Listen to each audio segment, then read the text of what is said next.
kita lebih cepat dapat keuntungan confirm.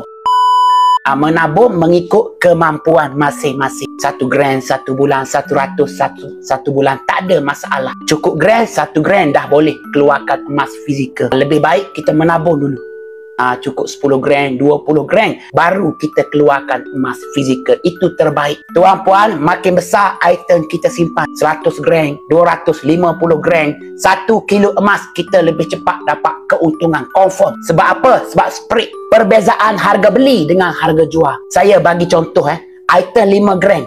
Item 5 gram, kita keluarkan emas fizikal. Apabila kita nak jual semula kepada syarikat public good, kita akan kena spread jualan balik sebanyak 9% sekali seumur hidup. Manakala kita simpan item 20 gram, kita kumpul sikit-sikit kan. Dalam akaun kita sendiri ni, kita berjaya keluarkan item 20 gram. Kita nak jual semula kepada syarikat public good, kita akan kena sekali seumur hidup spread jualan balik perbezaan harga beli harga jual sebanyak 8%.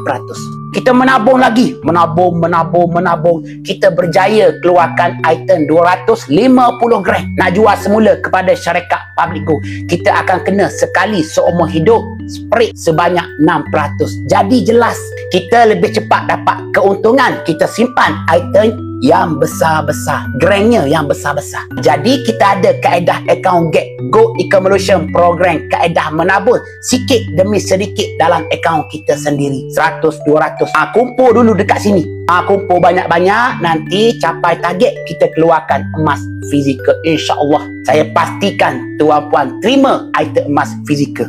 Tuan puan nak keluarkan emas fizikal 10 gram, 20 gram, 50 gram, 1 kilo emas, saya pastikan